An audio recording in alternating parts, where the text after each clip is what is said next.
I am absolutely going to testify. I won't even say his name. He is an evil being and is going to pay. I think that I was just, living in this shame, living in all this sort of stuff of my past, and I wasn't able to move on. It was hard for me being that young and being in the industry and not knowing where to turn, and everyone, telling me they love me and, just turn their back on you in a second. Combs allegedly planned and controlled the sex performances, which he called freak-offs, and he often electronically recorded them.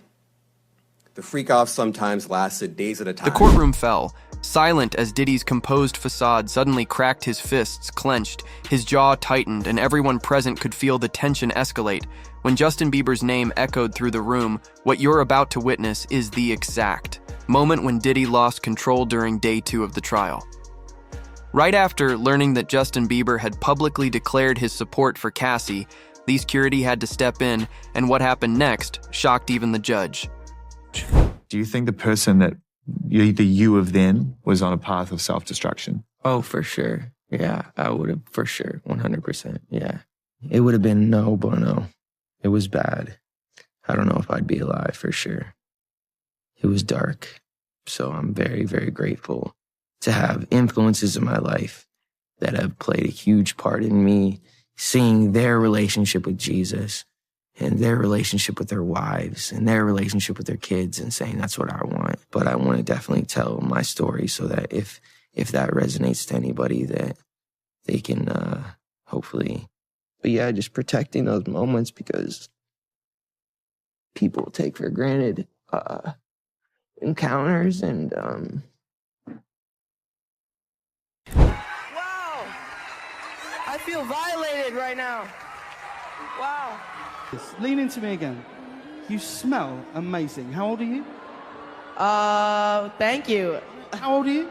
I'm 16. I'll be 17 in like 2 weeks. I don't ever remember smelling that good at 16. Like that was bad.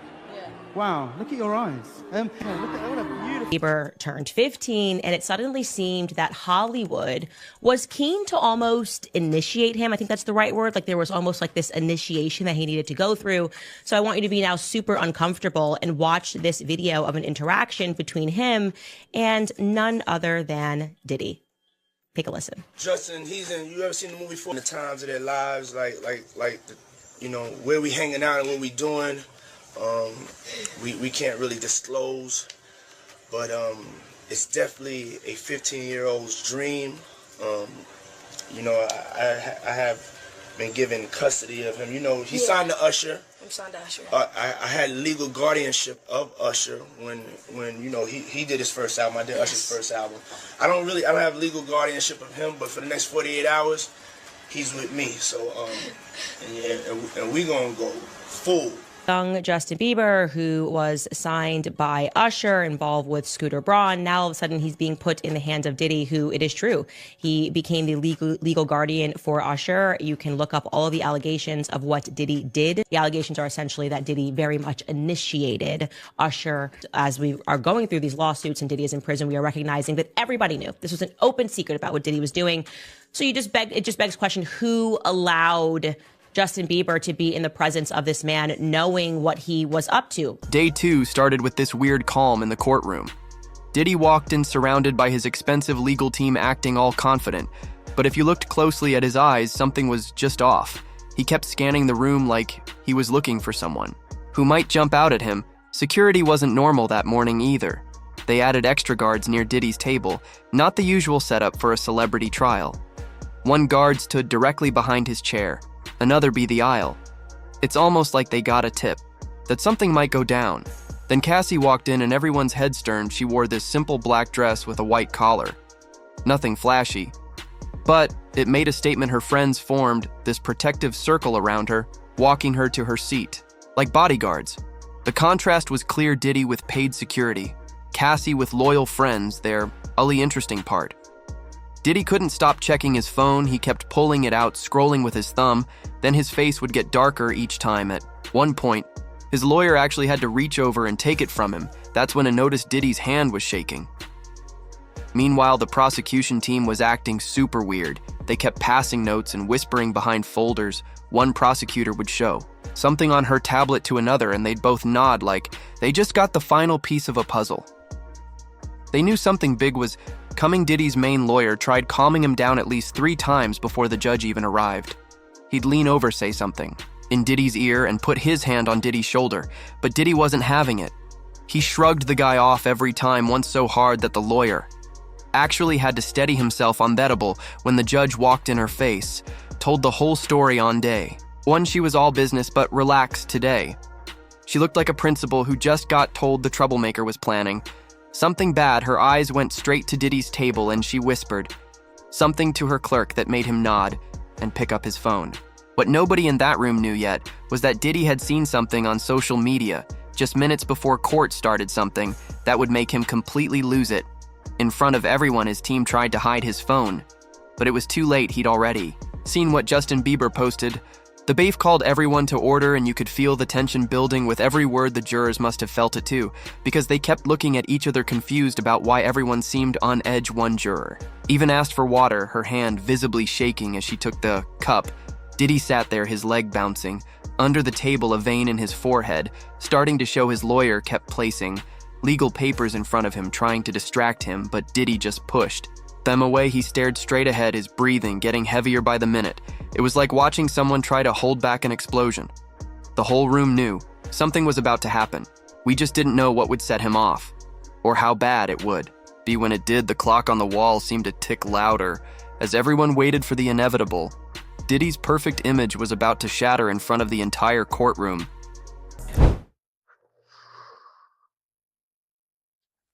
Yeah. So, yeah. I just want to protect her, you know? I don't want her to lose it. I don't want her to, you know, go through anything I went through. I don't wish that upon anybody. So, yeah, if she ever needs me, I mean, just think about how young I was and so impressionable. And you have everybody telling me how awesome I am at all times, you know, and like. It's like taking a kid and putting a kid in a room full of nothing but sweets. Right. And just saying, I'll be back in 2 days. Exactly. I just want people to understand, like, the psychology behind why I potentially could have problems in my life. In time, let's talk about the fact that Combs' co-defendant in a civil case, a case, by the way, that accuses him and this co-defendant, another A-lister, of rape.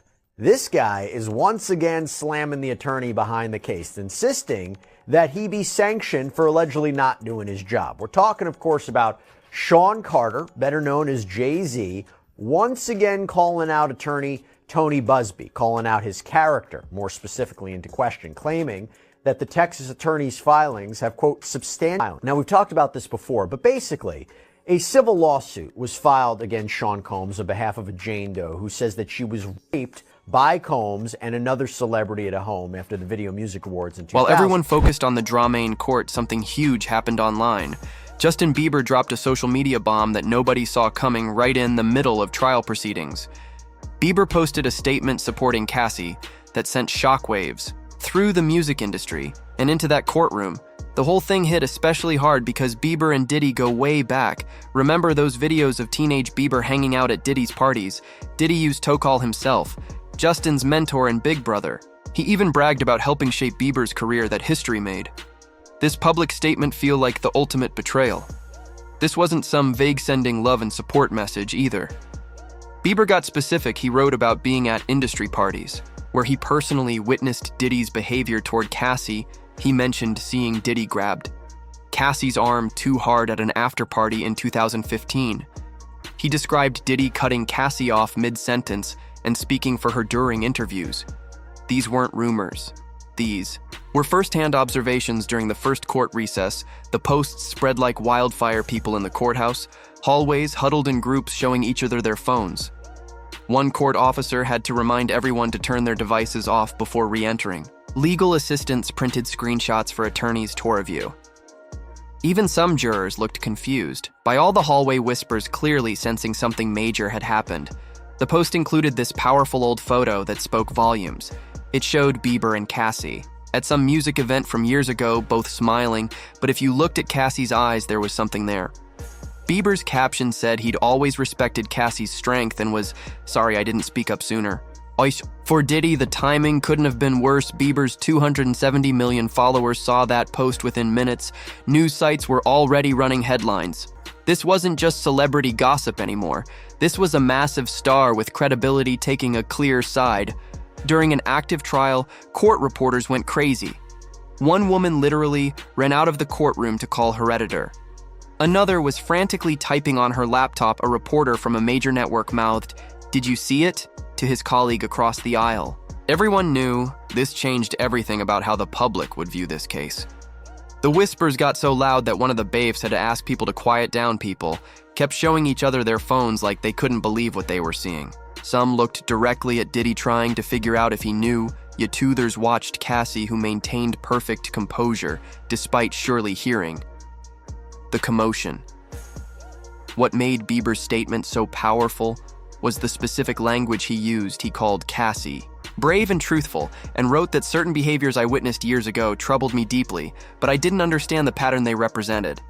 He even mentioned being disappointed in myself for not recognizing the control dynamics that now seem so obvious. Diddy's attorney saw the post first, immediately tried damage control, physically blocking Diddy's view of another lawyer's phone, whispering urgently to remove all devices from Thedable. But someone had already showed Diddy the screen. His eyes locked onto it, widened, and in that moment, everyone close enough saw his face transform. It was already too late. 13 years old, and I should mention he was signed by Usher to a label that was owned jointly by both Scooter Braun and Usher, and he was considered Usher's protege. He has been described Usher as his mentor. The Bieber, Justin Bieber, is continuing the purge. He has now moved to his original mentor. So this is a very big story, and the reason why we should discuss this and we should not diminish what is happening, it's not celebrity drama. This is actually the fall of Babylon that we are witnessing, Hollywood Babylon, that is. He did an interview back in 2020 with Zane Lowe. I think this was on Apple Music. And he was speaking about another young artist that was coming up, Billie Eilish, and Eilish. And he was basically speaking about how he wanted to protect her because she was now another young person, a rising artist in the industry. And sort of out of nowhere, he became quite overcome with emotion. Take a listen. Yeah, I definitely feel protective of her. It was hard for me being that young and being in the industry and not knowing where to turn, and everyone, telling me they love me and, just turn their back on you in a second. So yeah, it's hard because I want her to know that, she can count on me. But at the end of the day, I'm never going to force myself to be in a relationship with her. It has to be natural, right? So I just kind of, let her do her thing, and if she ever needs me, I'm going to be here for her. But yeah, just protecting those moments because people take for granted. I'm not even kidding. Watching that clip makes me emotional because he is saying so much without really saying anything. Protect Billie Eilish from what? When Diddy saw Bieber's post, his face changed like someone flipped a switch. First came this look of total shock. His eyes got wide, and his mouth actually hung open. Then his eyebrows pulled together as the betrayal hit him. But the scary part was watching that transform into rage. His nostrils flared and his jaw clenched so tight you could practically hear his teeth grinding. A woman sitting 3 rows back later told reporters that Diddy's hands started shaking. Uncontrollably, he tried to grab some papers. His lawyer handed him, but he couldn't even hold them steady. They slipped right through his fingers and scattered on the floor. That's when everyone started staring. The first real warning sign came when Diddy suddenly stood up. It wasn't a normal "I need" to stretch stand up. It was abrupt and aggressive. The baif, who'd been watching him closely all morning, immediately took a step forward. You could tell this wasn't the baif's first rodeo with someone about to lose it. In court, then, Diddy said something that people in the front rows could hear clearly. "After everything I did for that kid, loyalty means nothing anymore." Then something about consequences that made his lawyer physically grab his arm and yank him back into his seat. The lawyer whispered something urgent in his ear, but Diddy just shook his head. His breathing got heavy and labored. Like he'd just run upstairs. Court sketches from that moment are honestly disturbing. The artist captured Diddy's expression perfectly. The bulging eyes, the clenched jaw, veins showing in his neck.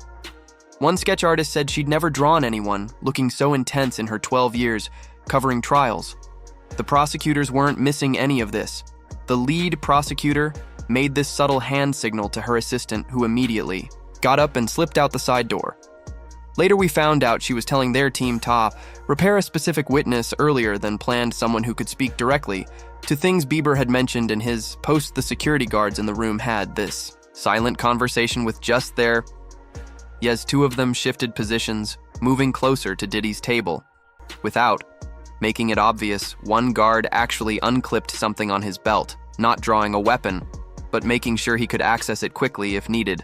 Diddy's whole vibe changed completely. All through the first day and early that morning, he'd been Mr. Cool, sitting up straight, occasionally taking notes, nodding confidently. Now he looked like a completely different person. He kept fidgeting, running his hand over his face, loosening his tie like it was choking him. Then came the moment that made everything worse. Diddy suddenly slammed his hand on the table, knocking over a water glass that shattered on the floor as people jumped at the noise. He whispered something that the court reporters sitting nearby clearly heard.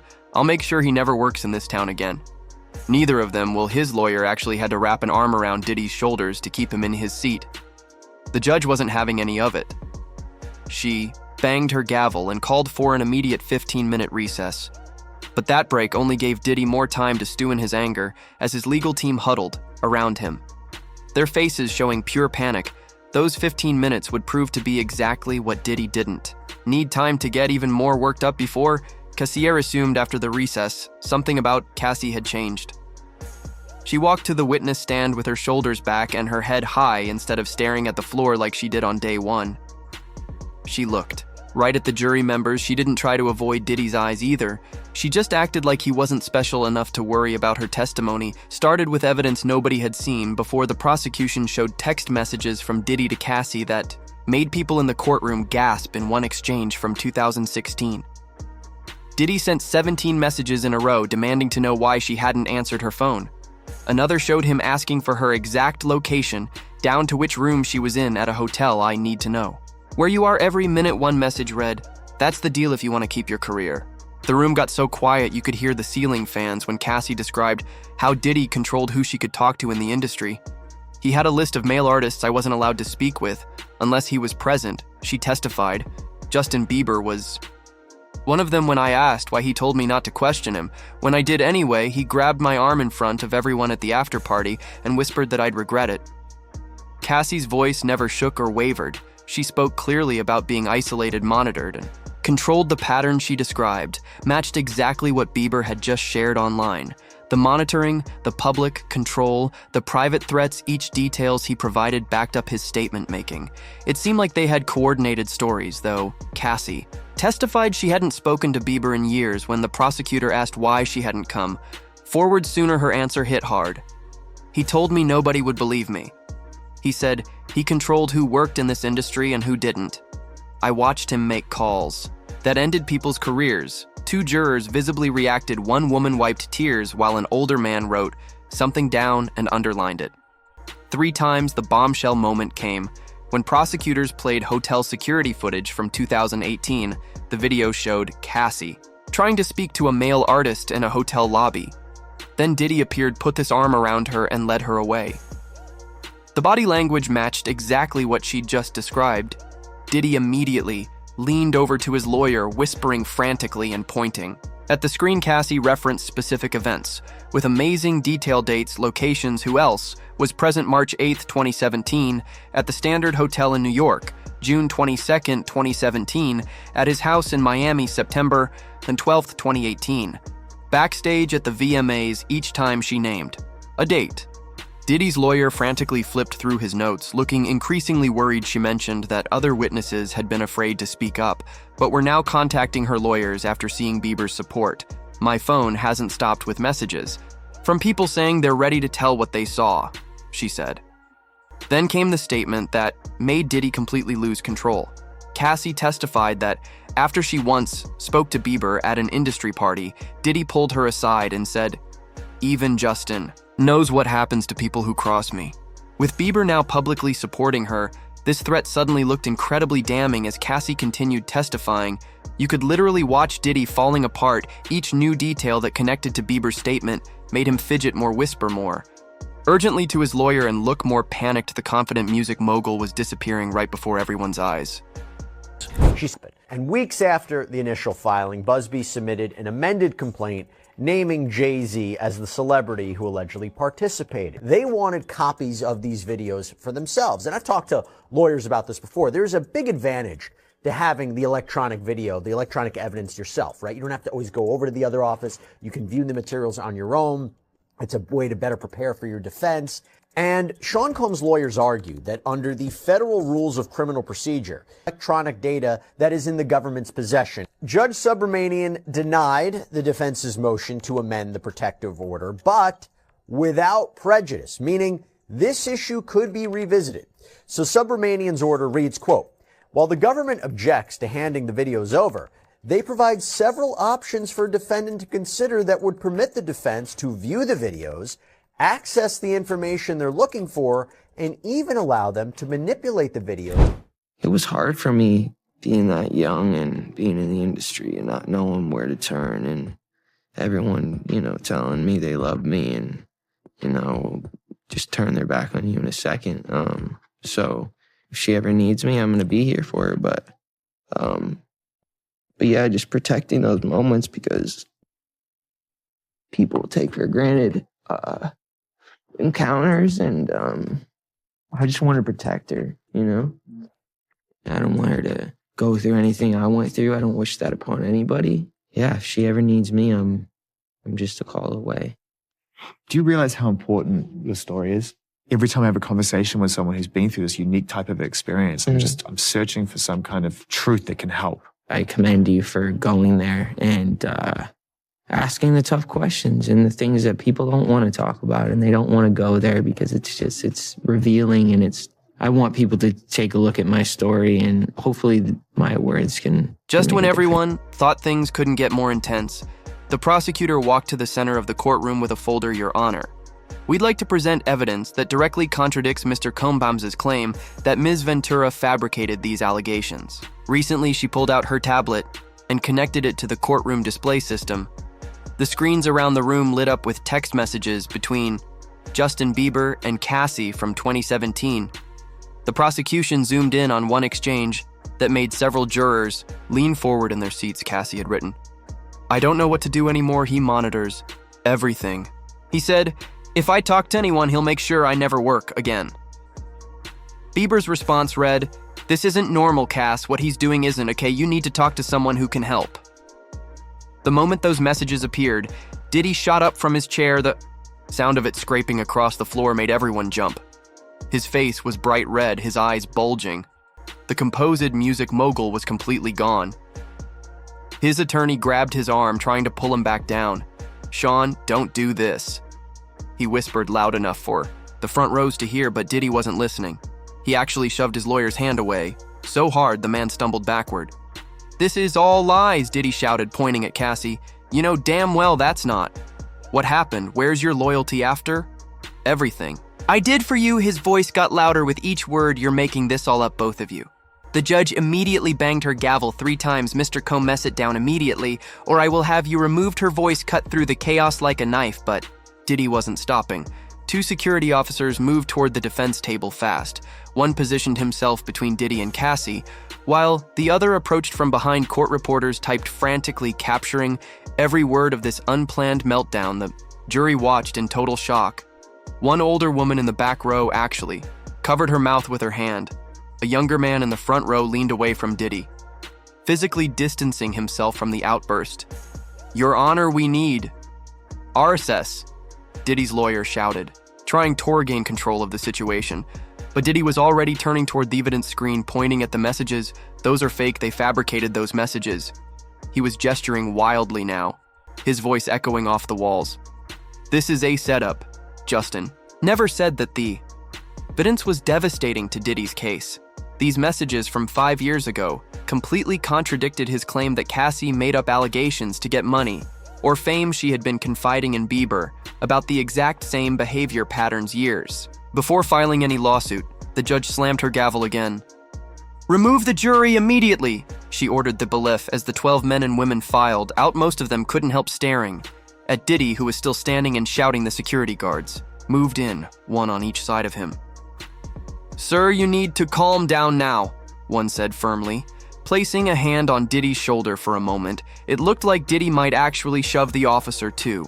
Instead, he finally fell silent, breathing hard as their reality of what just happened seemed to hit him. The damage was done. The controlled image Diddy had maintained for decades had shattered in front of everyone.